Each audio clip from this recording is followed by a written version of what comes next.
arrête. Viens ici, viens me voir, viens me voir. Non mais qu'est-ce que tu me fais là? C'est quoi ces conneries?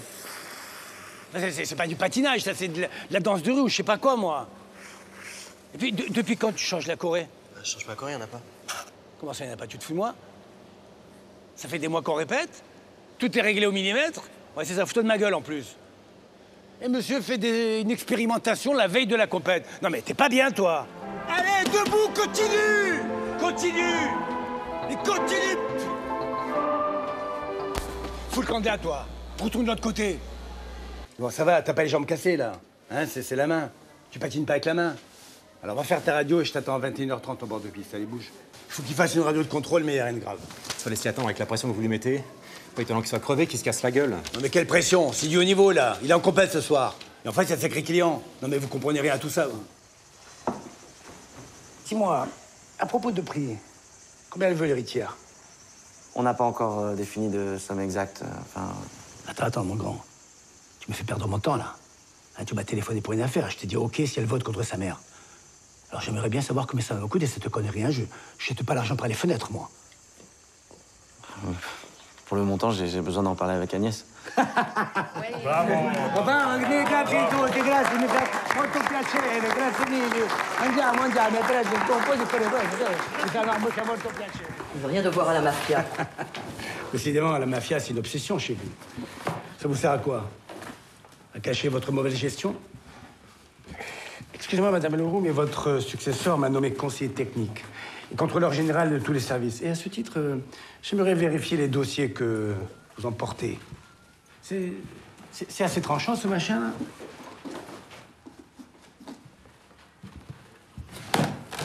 Faut que tu m'aides à expliquer aux employés qu'on ferme la boutique. Comment ça? J'ai déposé le bilan du palais. Mais le tribunal va chercher des repreneurs? Les repreneurs, on leur fera comprendre de rester chez eux, assieds-toi. J'ai écrit un discours. J'ai besoin que tu le corriges. Tiens. Non, mais je suis pas sûr d'être l'homme de la situation. Mais si, putain, tu as des idées de gauche. T'es à la Ligue des droits de l'homme. Tu sauras tourner les choses comme il faut. Quoi, là tout de suite? Ouais, grouille-toi, ils sont tous là. Ce sont des érudits, Votre Excellence. Vous êtes convaincant, mon fils. Et qui plus est, je suis d'accord avec vous. Il y a toutes ces qualités.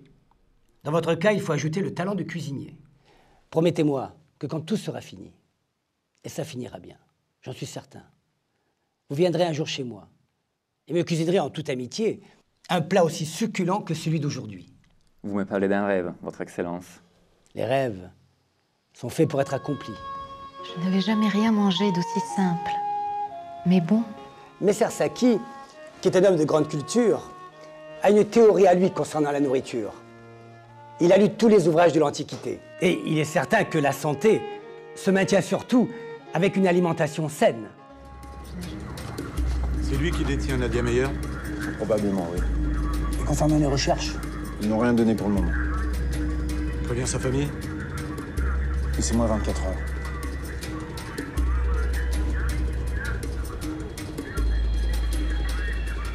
D'accord. Merci. Malgré la résistance de nos blindés et l'efficacité de notre aviation, l'état-major français est bien obligé de commettre l'inéluctable. C'est bien la ville de Sedan qui est visée par les colonnes de la Panzer Division du général... Oui, qu'est-ce qu'il y a, soldat Morini? On vous demande de baisser le commandant. Il a été donné hier soir à nos vaillants soldats de quitter leur position sur la Semois afin de rejoindre... C'est bon, j'arrive.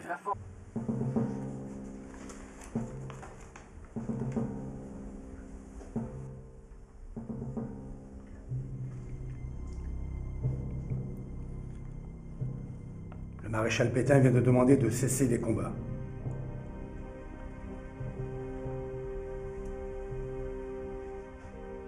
Mais ça ne change rien pour nous. L'état-major nous demande de continuer notre mission avant qu'on nous impose l'arrêt des combats. J'ai ici le nom d'une dizaine de personnes qui déclarent sous serment avoir vu mes clients à l'heure, à leur poste de travail au moment des faits. Ils n'ont donc pas eu le temps matériel de saboter une voiture. Je vous rappelle également qu'ils travaillent tous les deux comme agents de sécurité à la discothèque Le Macumba. Propriété d'Edmond Carvela, qui, j'en suis certaine, a rémunéré grassement vos faux témoins. Madame le juge, je connais votre intégrité. Je préfère mettre cette réflexion sous le compte de l'émotion. Tu penses vraiment qu'on a une chance? Oh, toi surtout. Pourquoi moi? Parce que tu joues très bien. Et les autres alors? Oh non, mais ils sont très bien aussi. J'ai l'impression que vous avez une vision un peu simpliste de la situation. Non, laisse tomber la vision. Viens-en au fait. Vous voulez entendre ce que j'ai à vous dire? En fait, t'as pas grand-chose à proposer. Dans un premier temps, je ne peux pas tous vous emmener à Hollywood. Ça, c'est absolument impossible. Mais qu'est-ce qui est possible alors? C'est quoi là, ce plan que tu nous as monté? Non, attendez, faut pas s'emballer là. Hein. J'ai monté aucun plan. Hein, j'ai rien promis. On n'a rien signé.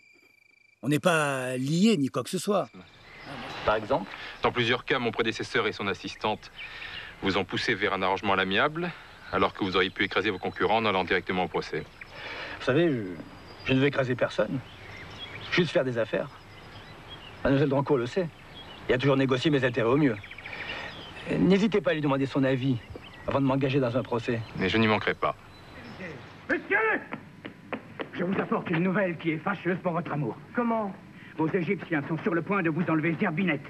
Et elle-même, les larmes aux yeux, m'a chargé de venir promptement vous dire que si dans 2 heures, vous ne songez à leur porter l'argent qu'ils vous ont demandé pour elle, vous l'allez perdre pour jamais. Dans 2 heures? Dans 2 heures. Ah, messieurs! Il vient d'arriver un accident étrange. Quoi? Le pauvre Scapin est un coquin que je veux prendre. Hélas, monsieur, vous ne serez pas en peine de cela.